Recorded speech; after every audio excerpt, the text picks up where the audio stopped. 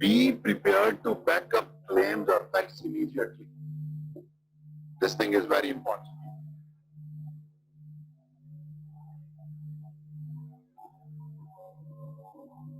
Back up claims or facts immediately.